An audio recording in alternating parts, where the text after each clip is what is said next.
கிறிஸ்துவல் பிரியமானவர்களே, ஆண்டவராகிய இயேசு கிறிஸ்துவின் நாமத்திலே உங்கள் யாவரையும் வாழ்த்தி ஆசீர்வதிக்கிறேன்.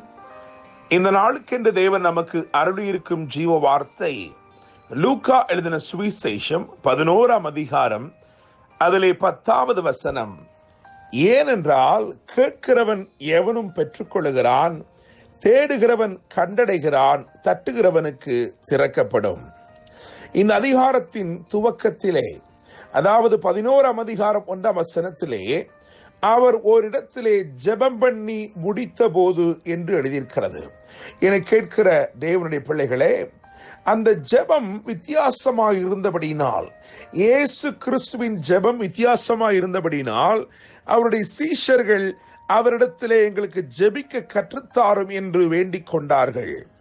அவர்களுக்கு ஜெபிக்க கற்றுக் கொடுக்கும் போது இயேசு சொன்ன வார்த்தைகளில் இருந்துதான் இன்றைக்கு ஆண்டவர் நமக்கு வாக்கு அருளியிருக்கிறார். எனவே நான் நம்புகிறேன், விசுவாசிக்கிறேன், இந்த நாளிலே நிச்சயமாய் நீங்கள் கேட்டு பெற்றுக்கொள்ளப் போகிறீர்கள். ஆச்சரியமான காரியங்களை, அதிசயமான காரியங்களை, அற்புதமான காரியங்களை இந்த நாளிலே கர்த்தர் உங்கள் வாழ்க்கையிலே அருளுகிற ஒரு நாளாய் இருக்கிறது. தேவனுடைய பிள்ளைகளே, நான் வாசிக்கிற வசனத்திலே, கேட்கிறவன் எவனும் பெற்றுக்கொள்ளுகிறான், தேடுகிறவன் கண்டடைகிறான், தட்டுகிறவனுக்கு திறக்கப்படும் என்று எழுதியிருக்கிறது. நான் நம்புகிறேன், இந்த நாளிலே தேவன் உங்களை பெற்றுக்கொள்ளுகிறவர்களாய் மாற்றுகிறார். நீங்கள் கண்டடைய போகிறீர்கள். மாத்திரமல்ல, உங்களுக்கு முன்பதாய் திறந்த வாசலை கர்த்தர் வைக்கப் போகிறார். என கேட்கும் தேவனுடைய பிள்ளைகளே, இந்த ஜெபத்தை குறித்த பாடத்தை கற்றுக் கொடுக்கும் பொருட்டு ஆண்டவர் திருஷ்டாந்தப்படுத்தி, அதாவது ஒரு சிநேகிதனையும் ஒரு குமாரனையும் வைத்து அதை திருஷ்டாந்தப்படுத்தி உணர்த்துவதை நாம் இங்கே கவனிக்கலாம். 5ஆம் வசனத்திலிருந்து 8ஆம் வசனம் வரைக்கும் கவனிக்கும் பொழுது, ஒரு சிநேகிதனை வைத்து அவர் சொல்ல விரும்புகிற கருத்துக்களை திருஷ்டாந்தப்படுத்துகிறார். 11ஆம் வசனத்திலிருந்து 13ஆம் வசனம் வரைக்கும் ஒரு மகனை வைத்து, ஒரு குமாரனை வைத்து தாம் சொல்ல விரும்பும் கருத்துக்களை ஆழமாய் பதிவிட்டு அதை திருஷ்டாந்தப்படுத்துகிறார். ஏன் இப்படி செய்தார் என்பதை கவனித்து பார்க்கும் பொழுது, ஒரு சிநேகிதனிடத்திலே இருதயத்தில் உள்ளதையெல்லாம் நாம் வெளிப்படுத்துவோம். ஒரு குமாரனிடத்திலே இல்லத்தில் உள்ளதையெல்லாம் வெளிப்படுத்துவோம். ஒரு சிநேகிதனிடத்தில் தான் இருதயத்தில் இருக்கிற எல்லாவற்றையும் பகிர்ந்து கொள்ள முடியும். ஒரு குமாரனிடத்தில் மாத்திரமே இல்லத்தில் இருக்கிற எல்லாவற்றையும் பகிர்ந்து கொள்ள முடியும். எனவே ஜெபம் என்கின்ற அனுபவம் அவருடைய இருதயத்தில் இருக்கிறதையெல்லாம் நமக்கு அருளுகிறது, அவருடைய இல்லத்தில் இருப்பதையெல்லாம் நமக்கு அருளுகிறது. Prayer opens the heart of God and prayer opens the house of God. என கேட்கிற தேவனுடைய பிள்ளைகளே, இன்றைக்கு நான் நம்புகிறேன், விசுவாசிக்கிறேன், ஆண்டவர் உங்களுக்காக இன்றைக்கு தம்முடைய இருதயத்தையும் திறக்கப் போகிறார். உங்களுக்காக தேவன் தம்முடைய இல்லத்தையும் திறக்கப் போகிறார். கேட்கிறவன், தேடுகிறவன், தட்டுகிறவன். என்னை கேட்கிற தேவனுடைய பிள்ளைகளே, இங்கே 3 பேரை குறித்து வேதம் சொல்லுகிறது. கேட்கிறவன், தேடுகிறவன், தட்டுகிறவன். என கேட்கிற தேவனுடைய பிள்ளைகளே, தேவனுடைய வீட்டிலே சற்று வித்தியாசமாயிருக்கிறதை கவனித்து பார்க்கிறோம். ஒரு உலக வழக்கத்தின்படி, அதாவது உலகத்தின் வழக்கம் என்னவென்று சொன்னால், முதலாவது ஒரு வீட்டிலே போனால் அந்த வீட்டிலே தட்டுவார்கள், அந்த கதவை தட்டுவார்கள். அதற்கு பிறகு அவர்கள் யாரை தேடுகிறார்கள் என்பதை சொல்வார்கள். இன்னாரைத்தான் தேடி வந்திருக்கிறேன் என்று சொல்வார்கள். அவர் வந்த பின்பு அவரிடத்திலே கேட்பார்கள். ஆனால் தேவனுடைய வீட்டிலே எவ்வளவு வித்தியாசம் இருக்கிறது என்று பாருங்கள். தேவனுடைய வீட்டில் எவ்வளவு விசேஷம் இருக்கிறது என்று பாருங்கள். இங்கே முதலாவது கேட்கிறான், அதற்கு பின்பு தேடுகிறான், அதற்கு பின்பு தட்டுகிறான்.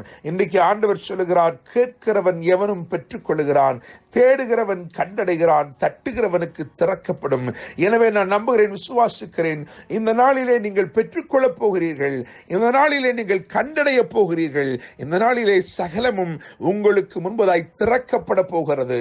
கர்த்தரே இதை உங்கள் வாழ்க்கையிலே செய்ய போகிறார் என கேட்கும் தேவனுடைய பிள்ளைகளே, விசேஷமாக இந்த பகுதியிலே 3 காரியங்களை பிள்ளைகள் கேட்க வேண்டும் என்று எழுதியிருக்கிறது. அவைகளை குறித்து மாத்திரம் தியானிக்க போகிறோம். பிள்ளைகள், ஒரு குமாரன், நீங்கள் தேவனுடைய பிள்ளைகளாய் இருந்தால் நீங்கள் என்ன கேட்க வேண்டும், நீங்கள் என்ன பெற்றுக்கொள்ளப் போகிறீர்கள்? முதலாவது இங்கு எழுதியிருக்கிறது, அவன் அப்பத்தை கேட்டால் என்று எழுதியிருக்கிறது. 11ஆம் வசனத்திலே அப்பத்தை கேட்டால் என கேட்கிற தேவனுடைய பிள்ளைகளே, இந்த நாளிலே அப்பம் எதற்கு அடையாளமாக இருக்கிறது என்றால் பலத்திற்கு அடையாளமாக இருக்கிறது. அது ஆரோக்கியத்திற்கு அடையாளமாக இருக்கிறது. இன்று கர்த்தர் உங்களை பார்த்து சொல்கிறார், நீங்கள் ஆரோக்கியத்திற்கு அடுத்தவைகளை, பலத்திற்கு அடுத்தவைகளை கேட்டு பெற்றுக்கொள்ளுங்கள். காரணம், அது உங்களுடைய சுதந்திரமாய் இருக்கிறது, உங்களுக்காய் வைக்கப்பட்ட நன்மையாய் இருக்கிறது. எனவே இந்த நாளிலே நீங்கள் சுகவீனத்தோடு இருந்தால் நீங்கள் ஆரோக்கியத்தை கேட்டு பெற்றுக்கொள்ளுங்கள், பலத்தை கேட்டு பெற்றுக்கொள்ளுங்கள். கர்த்தர் உங்கள் வாழ்க்கையிலேயே வல்லமை அதிகரிக்க பண்ணுகிறார். எனவே ஆரோக்கியமும் பலமும் உங்களுடையதாக இருக்கிறது. இரண்டாவது கேட்க வேண்டியது என்னவென்று சொன்னால், மீனை என்று எழுதியிருக்கிறது. மீனை கேட்க வேண்டும் என்று எழுதியிருக்கிறது. மீன் ஆழங்களிலே வாழக்கூடியது. சங்கீதம் 33:7 பார்க்கும் பொழுது 33:7 என்ன எழுதியிருக்கிறது என்றால், ஆழமான ஜலத்தை பொக்கிஷ வைப்பாக வைத்திருக்கிறார். ஆழம் ஞானத்தை குறிக்கிறது. எனவே இந்த நாளிலே தேவன் உங்களுக்கு ஞானத்தையும் வெளிப்பாடுகளையும் அருளுவாராக. நீங்கள் கேட்டு பெற்றுக்கொள்ள வேண்டிய இரண்டாவது காரியம் ஞானம், வெளிப்பாடு. ஆண்டவரே, எனக்கு ரெவலேஷன் கொடுங்க ஆண்டவரே, எனக்கு ஞானம், விஸ்டம் கொடுங்க ஆண்டவரே என்று சொல்லி இன்றைக்கு நீங்கள் கேட்டு பெற்றுக்கொள்ளுங்கள். மூன்றாவது கேட்க வேண்டியது என்னவென்று சொன்னால், 12ஆம் வசனத்திலே முட்டையை கேட்க வேண்டும் என்று எழுதியிருக்கிறது. என கேட்கிற தேவனுடைய பிள்ளைகளே, அது என்ன விளைகிறது என்று சொன்னால், ஒரு புதிய ரூபம் அதிலிருந்து வெளிப்படுகிறது, ஒரு புது மேனி வெளிப்படுகிறது. எனவே இந்த நாளிலே பூரணமானதையும் புதிதானதையும் கேட்டு பெற்றுக்கொள்ளுங்கள். கர்த்தர் உங்களுக்காய் வைத்திருக்கிறார். இன்னைக்கு ஆரோக்கியமும் பலமும் உங்களுடைய சுதந்திரமாய் இருக்கிறது. ஞானமும் வெளிப்பாடும் உங்கள் சுதந்திரமாய் இருக்கிறது. மாத்திரமல்ல, புதிதும் பரிபூர்ணமானதும் உங்கள் வெளிப்பாடாய் இருக்கிறது. கொடுக்கப்பட்ட வார்த்தை கவனிங்கள். லூக்கா 11:10. ஏனென்றால் கேட்கிறவன் எவனும் பெற்றுக் கொள்ளுகிறான், தேடுகிறவன் கண்டடைகிறான், தட்டுகிறவனுக்கு திறக்கப்படும். கர்த்தர் தாமே இந்த வார்த்தைகள் மூலமாய் இன்று உங்களை ஆசீர்வதித்து வாழ வைப்பாராக. என்று அன்புடன் pastor Daniel Moses. God bless you.